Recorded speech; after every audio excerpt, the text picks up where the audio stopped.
She woke in a house that whispered of her, but nothing felt like home. Her name was missing from the walls, her memories locked behind glass she couldn't see through.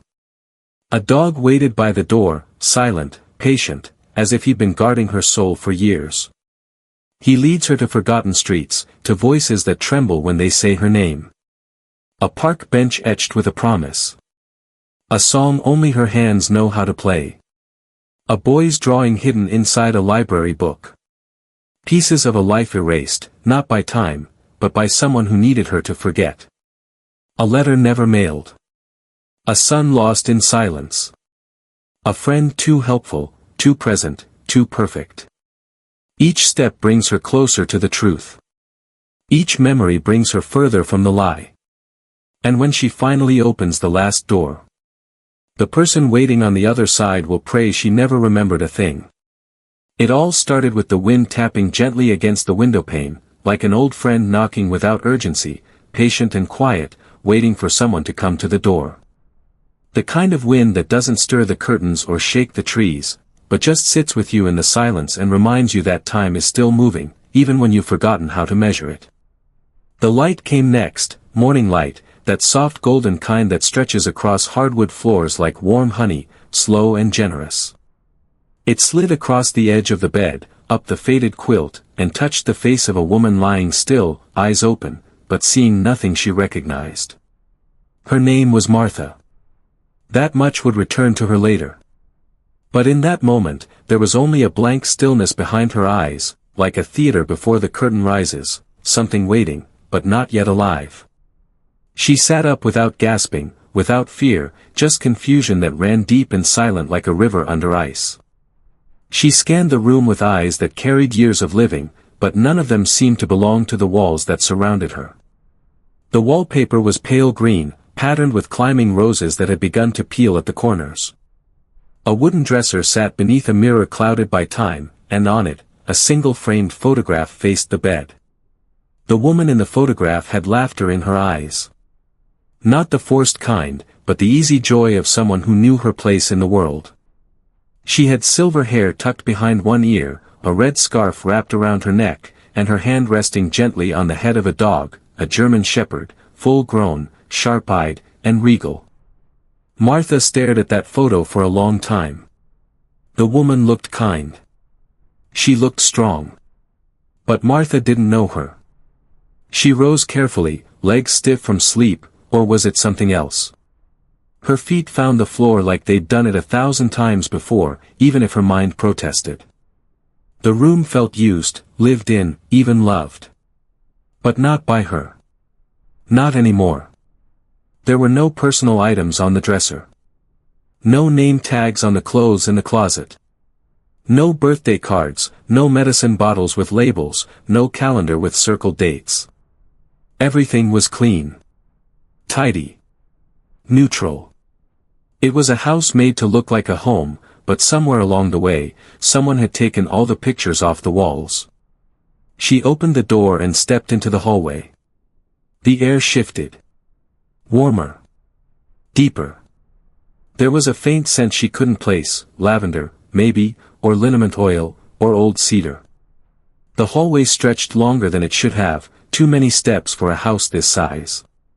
Her fingers brushed against the wall as she walked, following its curve, half expecting to find a door that didn't belong. And there he was. Lying across the threshold at the top of the stairs was the German shepherd from the photo. Older now.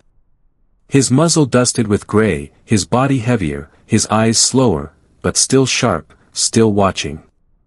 The kind of watchfulness that wasn't just loyalty, but memory. Memory she didn't have, but he did. She could feel it in the way he didn't jump or bark. He simply stood when he saw her, like he'd been waiting for her to wake up for a very, very long time. The dog didn't hesitate.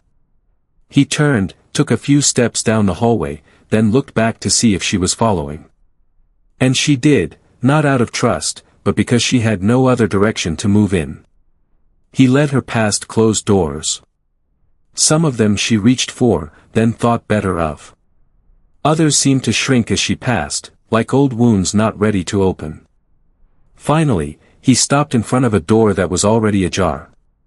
Inside was a room she couldn't remember, but her body reacted to it like it had found a missing piece. It was small. Modest. A single rocking chair sat beneath a window. A folded quilt rested over the back. The wallpaper here was different, pale blue, with little faded birds trailing across it in neat, looping patterns. A dust mote floated through the light like a memory trying to find its place. She stepped inside and lowered herself into the rocking chair. The wood creaked beneath her, familiar and forgiving. Her hand touched the quilt. It felt like something her mother might have sewn, or maybe she had, once, long ago. And that's when she said it, softly, not to the dog, not even to herself, but to the room. I think. I used to love this room. She didn't know why she said it. She didn't know where the words came from. But they were true. And from behind her, a voice spoke, low, careful, as if trying not to startle a memory too fragile to catch. Do you remember why? The question lingered in the room like dust in the light. Do you remember why? And though the voice had come gently, it carried the weight of something that had waited far too long to be answered. Martha didn't turn toward it. She didn't need to. The voice had come from the hallway, but it wasn't the voice of a stranger, and yet it wasn't quite familiar either, like hearing a song you used to hum every day but can't place the lyrics anymore. It stirred something in her chest, something soft and broken that hadn't yet found the courage to call itself pain. Before she could respond, the dog moved. No bark, no whine, just motion. A slow, purposeful walk into the room, his paws clicking against the hardwood like the steady beat of a clock that never stopped ticking. He walked straight past her, to the corner of the room where the wall met the window, and then, with practiced grace, he sat down and stared at a small square of floorboards that looked no different from the rest. But she saw it now. A barely visible line, thin, precise, traced the edge of a hatch, a hidden panel, almost too small to notice unless you knew where to look. Martha blinked. Her breath caught somewhere behind her ribs, and a single word, fragile, tremulous, like a feather landing on still water, rose to the surface. How did I forget this? She leaned forward slowly, her fingers brushing against the wood, and without quite knowing why, she lifted the panel. It opened easier than she expected, as though someone had oiled the hinges not too long ago. Inside the small hollow space was a single item, a child's shoe, worn and weathered, its laces frayed, the sole nearly torn. Beside it lay a folded piece of paper, aged and yellow, but still sealed. Martha didn't touch it. She couldn't. Instead, she sat back in the rocking chair, her hands trembling not from age, but from something deeper, a sensation she could only describe as standing too close to the edge of something vast and unknown. The kind of edge you didn't fall from. The kind that pulled you in. The dog turned toward her then, his eyes deep pools of something more than instinct. There was memory there. There was grief. There was the quiet kind of love that stays even after everything else has gone. She opened her mouth to speak, but the words wouldn't come. Instead, she reached down and ran her hand gently across the old shepherd's back, feeling the strength in his muscles, the warmth of his body, the steady rhythm of breath. Did I leave something behind? She asked, more to herself than anyone else. And then, as if in answer, the voice from the hallway returned, closer now, clearer. You left everything, it said softly. But you didn't lose it. Someone took it from you. Martha froze. The dog's ears perked, but he didn't move. I don't understand, she whispered. The man stepped into the room. Tall. Gray at the temples. A kind smile on his face, but a tired one. The kind of tired that doesn't come from lack of sleep, but from carrying a secret for too many years. I tried to tell you once, he said, eyes locked on hers. But you weren't ready. Not yet. She studied his face, searching for something she could hold on to. And just for a moment, a flash of recognition passed across her features, gone almost as soon as it came. You were there, she said slowly, the day I fell, the day I forgot." He nodded, but said nothing. The dog rose and walked to the man's side, standing tall and still, like a soldier returning to his commander. Martha stared at both of them, the shoe still resting in its wooden cradle beside her. "Why now?" she asked, her voice barely more than a breath. "Why is it all coming back now?" The man didn't move toward her. He stayed where he was, just inside the doorway, his hands folded in front of him like a man waiting outside a church he once believed in, knowing full well he may no longer be welcome inside. His eyes held the softness of sorrow, not the kind that cries loud, but the kind that sits beside you quietly for years, asking nothing, expecting less. "You're remembering now," he said, his voice low, calm, touched by something she couldn't quite name, maybe grief, maybe guilt, maybe both. "Because the things that were done to you were never meant to stay gone forever. They were only buried, very carefully, and very deep." Martha didn't respond right away. Her fingers hovered near the edge of the small hidden compartment, not daring to lift the letter, not yet. Her gaze flicked toward the old German shepherd, who now stood between her and the man like a bridge holding both the past and the present in place. She breathed in slowly. There was something in the room now, a weight, a presence. Not fear exactly, but the shape of it.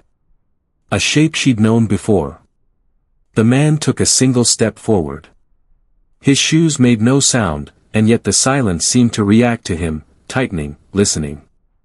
"I came back," he said, because the dog wouldn't stop howling every night at 2:17 a.m., like he remembered something his body couldn't explain. "And I figured if he hadn't forgotten you after all this time, maybe your memory wasn't lost. Maybe it was just waiting for the right path home." Martha looked up at him slowly, her eyes searching, careful. "Who are you?" she asked, though part of her already knew. He gave a tired smile. Not a sad one. Not a joyful one either. The kind of smile you give a truth that's taken its sweet time arriving. "I was your neighbor for 16 years, he said. "You used to bring me jars of peach preserves every 4th of July, even when you said you didn't like my politics. And I watched you walk that dog every morning for over a decade, same coat, same boots, same old radio clip to your belt, playing big band music like the world hadn't changed one bit." He paused. "And then one day," he continued, "you stopped waving. You walked right past my house like you'd never seen it before. You didn't even look up. And that dog, he kept pulling at the leash like he was trying to take you somewhere else entirely." The memories didn't return in a wave. They came in whispers, soft, like distant thunder behind a mountain range. Martha didn't remember the peach preserves. But she remembered the boots. She remembered the sound of Glenn Miller floating through headphones that had long since lost one speaker. She remembered laughing in the cold and the dog running in circles through piles of leaves. She looked back at the small shoe in the box, her eyes glassing over but not from age. "That belonged to a boy," she said suddenly, her voice firmer than she expected. "He was small, and his laugh," she stopped, her throat tightening. The man nodded. "Yes," he said. "That shoe was his. But there's more you've forgotten, Martha. And the hardest part hasn't come yet." She didn't flinch. She didn't cry. But her next words came out like stones dropped in a deep, black well. "Was he mine?" The man's lips parted. His hands fell to his sides. "Yes," he said. "He was." Martha looked at the shoe again. Then back to the man. "Then tell me something," she said slowly, the air between them thick with something neither could name just yet. "If I had a son, where is he now?" The question hung between them like a curtain half pulled, letting through just enough light to make out the shadows, but not enough to see the full shape of the truth waiting behind it. "Where is he now?" she had asked, and for a long moment, the man didn't answer, not because he didn't know, but because he understood the weight of that knowledge, and the damage it might do if dropped too fast, too soon.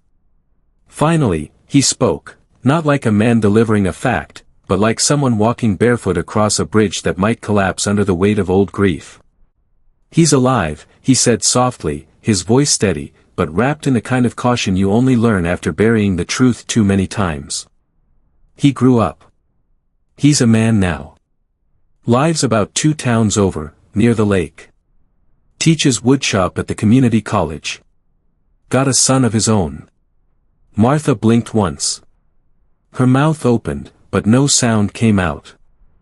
Her breath trembled like a flame in the wind. The man kept going, gently, not pushing, but carrying her with the rhythm of his words. "He thinks you're gone, Martha. He thinks you passed away 15 years ago. That's what he was told." Her hands gripped the arms of the rocking chair, and for the first time that morning, the wood let out a low, aching groan beneath her. "Who told him that?" she asked, voice low, cold, almost foreign. And here, the man hesitated. Not because he didn't know, but because saying the name out loud would turn the story from a wound into a weapon.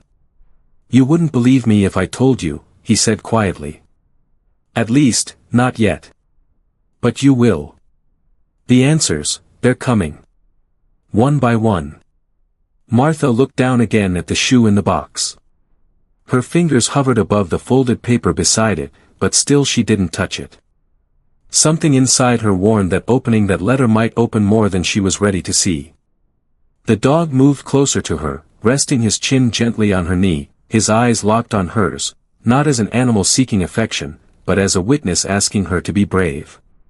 "Did I hold him?" she asked, her voice now lined with something softer, deeper, a warmth that trembled just beneath the sadness.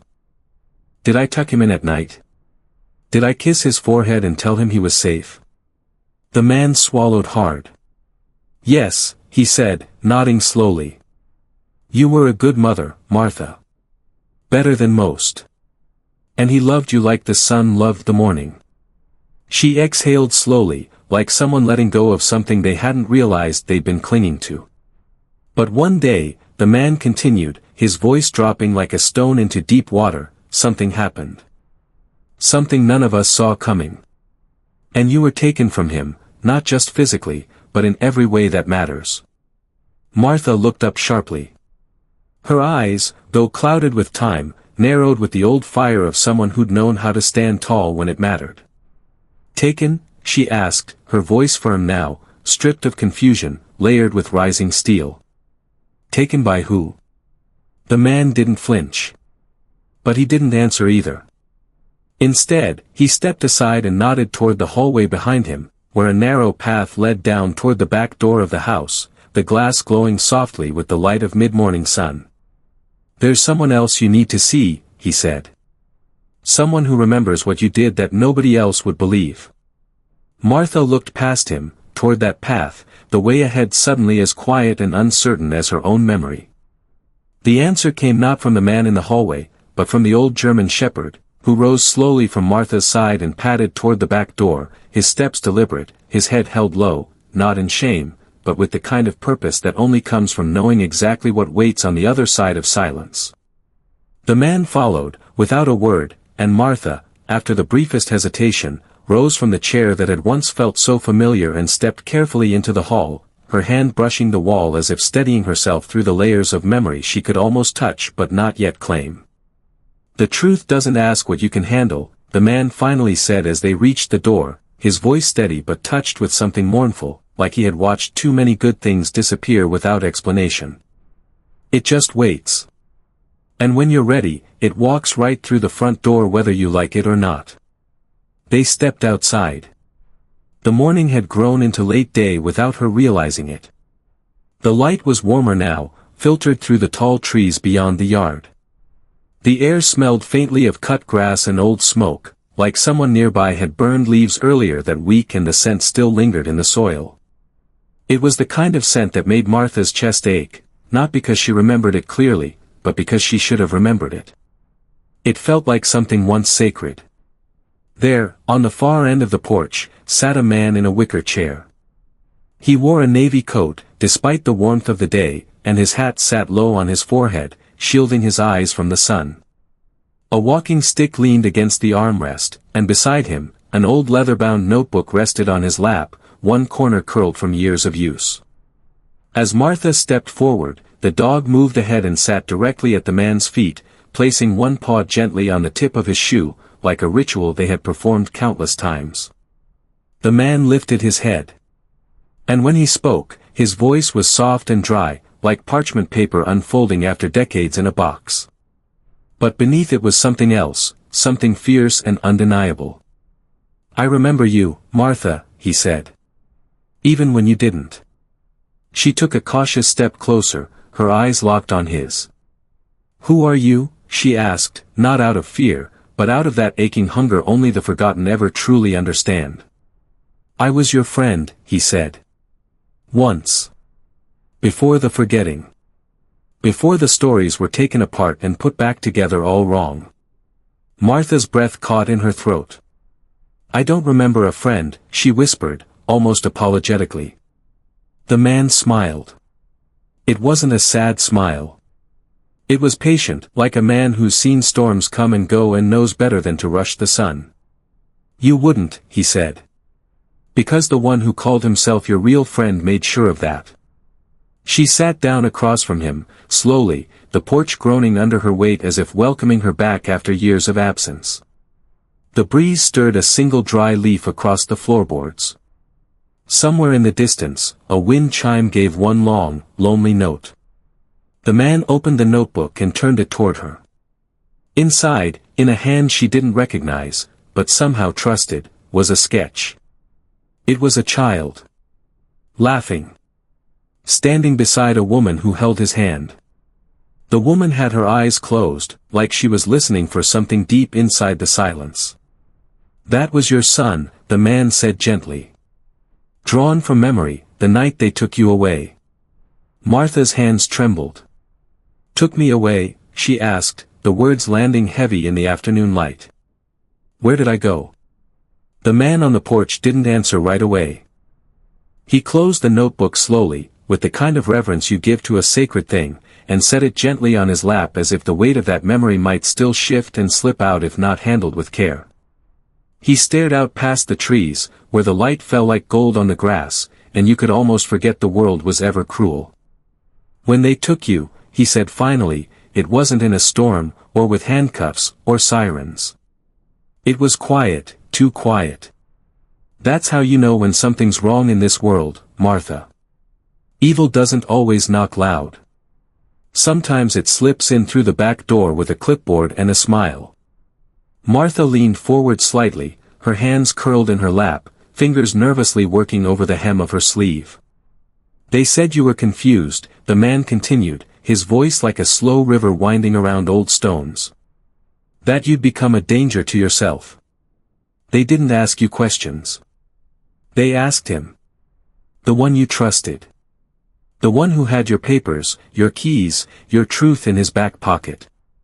A wind picked up across the yard, and the trees stirred with the sound of memory brushing against bark.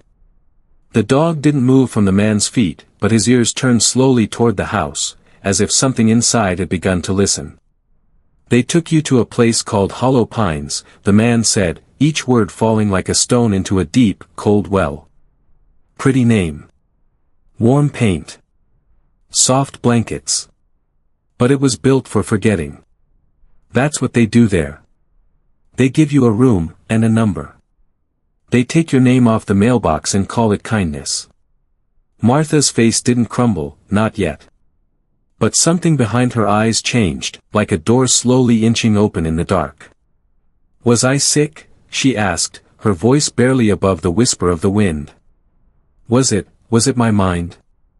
The man shook his head, slow, firm, certain. "No, Martha," he said. "Your mind was strong. You just knew something he didn't want you to say out loud. And he knew the longer you remembered, the closer you got to exposing what he'd done." She closed her eyes. Not because she couldn't bear the truth, but because some part of her had always known it, and now, like the tide, it was rising. "I remember a bed," she said slowly, her voice cracking at the edges. "White walls. A window too small to see the sky.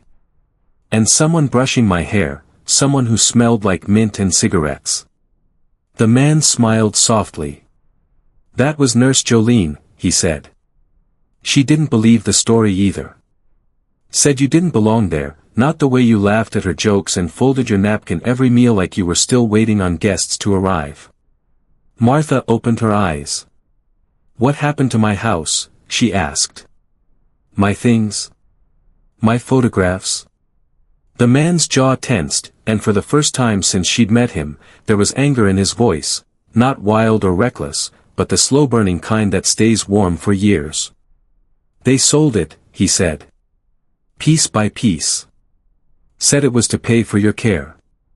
But not a dime went to Hollow Pines. Someone made sure the paperwork vanished before questions were asked. Martha's fingers gripped the edge of the wicker armrest so tightly, the weave creaked beneath her. He told me he'd keep me safe, she said. That he was my friend. The man looked down at the dog, who now sat alert, eyes locked on the front of the house. No, Martha, he said, his voice heavy as the dusk settling around them. He was never your friend. He just played one long enough to get the keys. She turned to him, her voice low and filled with rising fire. Then tell me something, she asked. Why would someone take all that time, all that care, to erase me so carefully? The man didn't answer right away, not because he didn't have the words, but because he understood how deeply words could wound when spoken without care. He looked out across the yard where the last light of the day was folding gently into evening, the kind of dusk that comes on soft and slow, the kind that feels like memory settling into the earth. People hide money, he said finally, his voice steady and low, and people steal property. That's as old as time, and most folks forgive it, eventually. But when a person hides the truth to protect himself from what he's done, not from strangers, but from the one person who could prove him wrong, well, that kind of fear turns into something colder. Martha leaned back in the chair, her hands still resting on her knees, eyes fixed on the man like she was reading the words before he spoke them. She didn't interrupt. She didn't need to. The weight of his voice filled the porch like smoke from a slow-burning fire. You knew something, Martha, he said. Something no one else saw. Or maybe they saw it and looked away, the way people do when the truth is too ugly to face before breakfast. She furrowed her brow, trying to press against the fog that still hung in parts of her mind, stubborn and thick like morning mist on a winter field. I keep seeing numbers, she whispered. Rows and rows. Black ink on pale paper. And a name at the bottom. Not mine. The man nodded, slowly, solemnly. You found something you weren't supposed to find, he said. In your attic, I think. Or maybe it was tucked behind one of those old cookbooks you never threw out. Doesn't really matter where. What matters is, you held proof in your hands, proof that the man you trusted had been hiding more than just receipts. Her eyes widened just slightly, and for the first time, a name slipped from her lips without hesitation. Alan, she said. The man didn't move, but the air between them shifted. Even the dog stirred. He was always around, she continued, her voice distant now, as if watching her life from behind a pane of glass. Fixing things. Helping. Laughing. My son used to call him Uncle Al. He made sure everyone liked him, the man said. That's how men like him operate. They don't take power by force. They build it one favor at a time, until suddenly, your whole life depends on them, and you don't even notice it happening.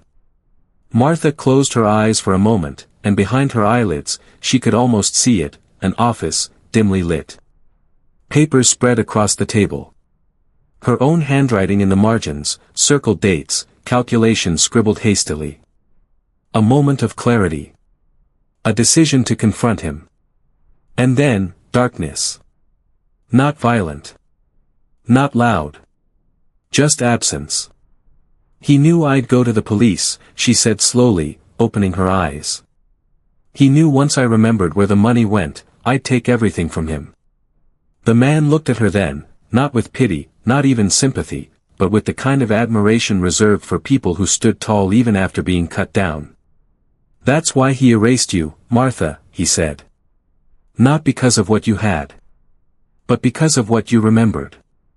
The sky was turning a deeper blue now, and the first stars had begun to blink through the branches of the trees. The world had quieted in that way it does just before something important is about to be said. Martha leaned forward, her voice stronger now, firmer. If I was the only one who saw it, why did you believe me?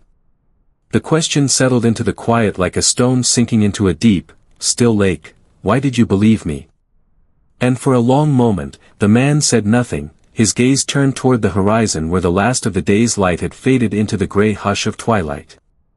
The dog, sensing the shift in the air, lowered his head onto his paws, his breathing slow and even, as if he, too, was waiting for the truth to finally make its way home. I believed you, the man said at last, his voice soft but sure, because I saw the same thing you did. Not at the same time, and not in the same way, but I knew it when I saw it. And once you see something like that, Martha, you can't unsee it, no matter how hard you try to bury it under good manners and polite conversation. He paused, and for the first time, his eyes, those clear, steady eyes that had watched over her like a lighthouse from the edge of memory, began to cloud with something heavier than regret. It was grief, quiet and unspoken, the kind that stays behind long after the last casserole dish has been returned and the condolences have gone silent. It was my brother, he said. Years ago. He was like you, honest, careful, maybe too trusting. Thought he was doing the right thing when he went to work for Alan. Thought he was helping build something real, something lasting. But by the time he realized where the money was really going, it was too late. And when he tried to pull away, well, he didn't end up in a home, Martha. He ended up in the ground. Martha inhaled sharply, the sound sharp in the silence. I remember your brother, she said, her voice catching. Peter. He always had a thermos full of black coffee and that old blue truck with the broken tailgate. The man smiled gently, a tear slipping unnoticed down one weathered cheek. He trusted Alan too, he said. Right up until the end. But you, he looked at her now, full on, his voice rising not in volume, but in clarity, you didn't. Not completely. You were the first one who asked the right questions. And I watched what happened to you after that. I watched him move in like a caretaker. Like a friend. But every visit, every offer to help, every check signed on your behalf, it was all part of the same thing. He wasn't helping you forget. He was helping others forget who you were. Martha clenched her jaw, her mind no longer foggy but sharp, her memories no longer whispers but steady, rising notes in a song she had once known by heart. And you just let it happen, she asked, not accusing, but aching. The man didn't flinch. He nodded slowly. I did, he said. Because I was afraid. Not for myself. But for your boy. Your son. I didn't know where they'd take him if you fought back. And I didn't know if you'd survive if they made you vanish again. She turned toward the yard, the moonlight painting everything in silver outlines, the grass, the porch rail, the trees standing tall like witnesses who had seen it all but couldn't speak. Her voice came low, steady, and full of steel. But my son made it. He grew up. He's still out there. The man nodded. He thinks you're dead, Martha. That's what Alan told him. Said you passed away quietly in your sleep. Said you didn't want him to see you sick. She closed her eyes. And when she opened them, they were no longer filled with fear. They were filled with fire. I need to see him, she said, each word deliberate. I need to see my son. The man leaned forward, his voice barely more than a breath. Then you need to know everything first, he said. Because the last piece of this, the one thing Alan never wanted you to find, it's still out there.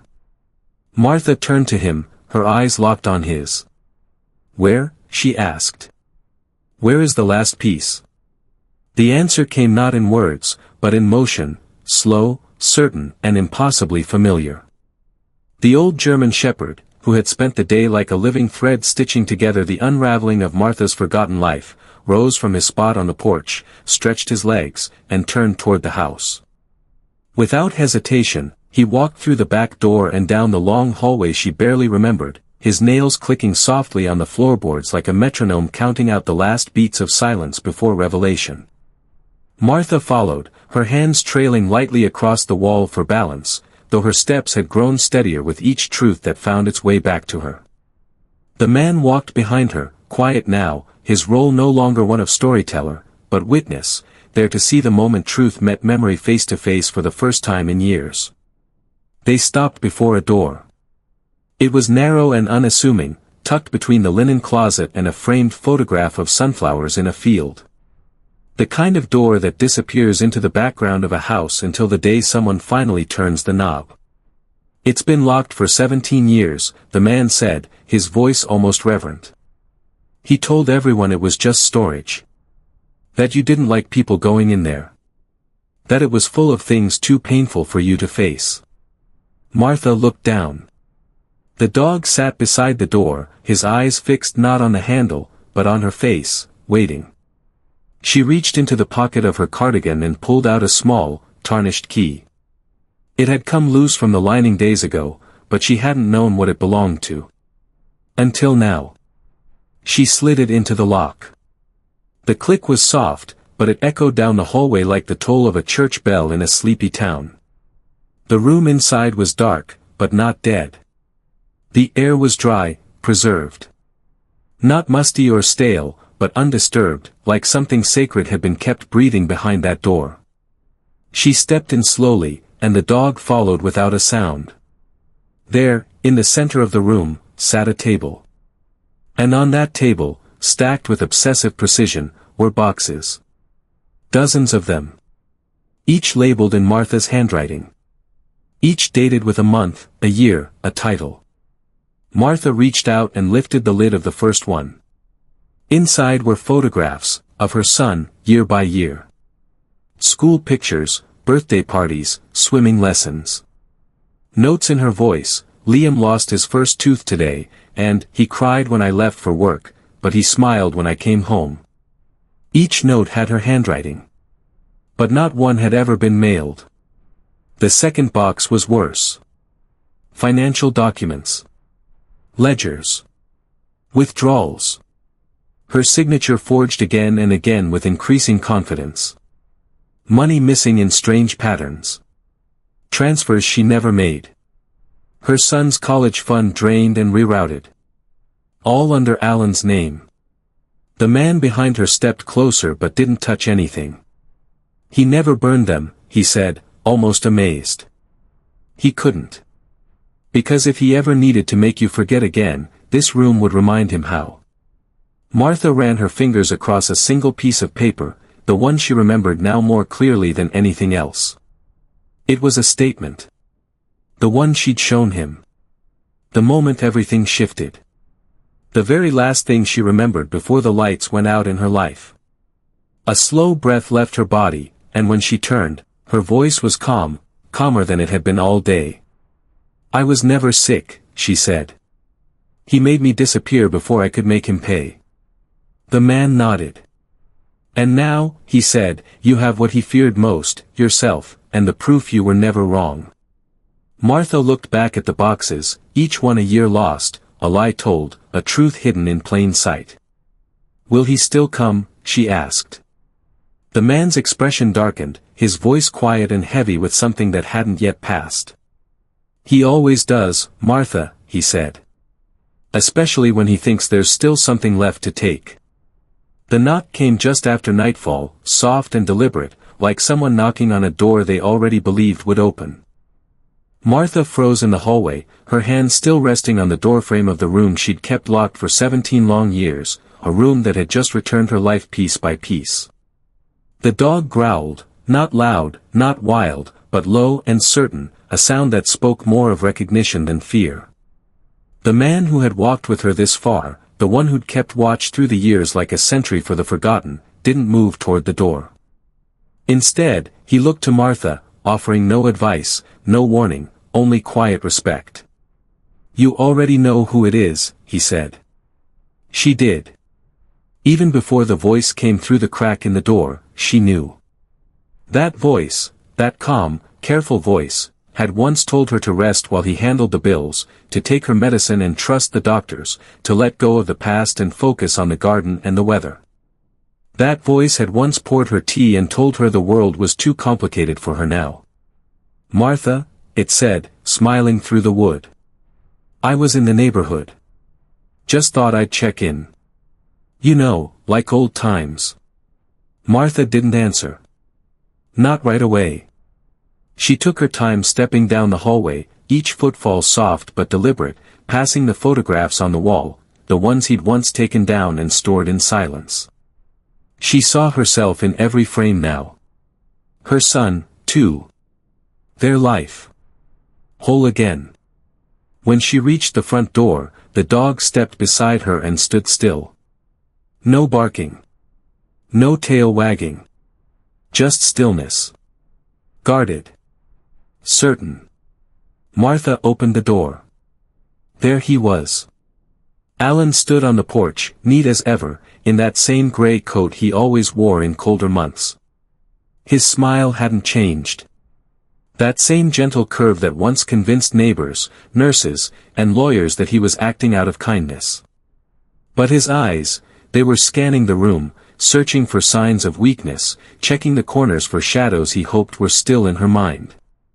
"Martha," he said, stepping forward, hand on his chest like he was giving a sermon. "You look wonderful. I've been so worried about you. I heard you've had episodes again." She didn't move. Behind her, the man stepped quietly into the doorway, and Alan's eyes flicked toward him, recognition sharp and immediate. His smile faltered. "I found the room," Martha said, her voice quiet but unwavering. "I found every letter, every document, every withdrawal. I remember now, Alan. All of it." Alan's hand dropped to his side, his breath caught for the first time. He looked at the dog, then back at her. "You're confused," he said softly, though the smoothness in his tone was beginning to fracture. "This isn't what you think. I was protecting you. You asked me to help you remember." "No," she interrupted, steady now. "I asked you to help me stay myself. But you were never helping. You were building a world where I could forget just long enough for you to take what you wanted." Alan glanced over her shoulder at the shadows of boxes now visible down the hall. And for the first time in years, he said nothing. Martha stepped forward, not threatening, not trembling, but like a woman walking into her own life again after being shut out of it for too long. "I remember the night you drugged my tea," she said. "The one where I told you I was going to the police. The one where I never came back." He opened his mouth, but no sound came. The dog stepped forward then, placing himself between Martha and Alan, not with aggression, but with finality. A silent line drawn in the dust of 17 years. Martha nodded toward the man beside her. "He called my son an hour ago," she said. "He's on his way here now." Alan took one step back. His smile was gone. "You should leave, Alan," she said. "While you still have the chance to walk away without handcuffs." And here, finally, the man broke his silence. "And don't worry," he added, his voice smooth and slow, "everything you left behind. It's all been documented. The police already have it." Alan's face emptied of color. He turned. He didn't speak. He walked into the night, swallowed by the darkness he had once used to hide her life. And as the taillights of his car disappeared down the road, Martha stood at the porch railing, one hand resting gently on the dog's head, her breath deep, her heart no longer racing, but steady. Behind her, headlights appeared, soft, slow, familiar. The car door opened. A tall man stepped out. Older now. Worn in the eyes, just like her. "Mama," he said, his voice breaking in the dark. She turned toward him, arms outstretched, and whispered through tears she didn't try to hide. "I never left you, baby. They just made sure you thought I did. And that, my friend, was how she came back home. Let me know in the comments, where in the world are you tuning in from? It's always a joy to see how far these stories reach. And if this one touched your heart, go ahead and subscribe so you won't miss the next one. Until next time, take care.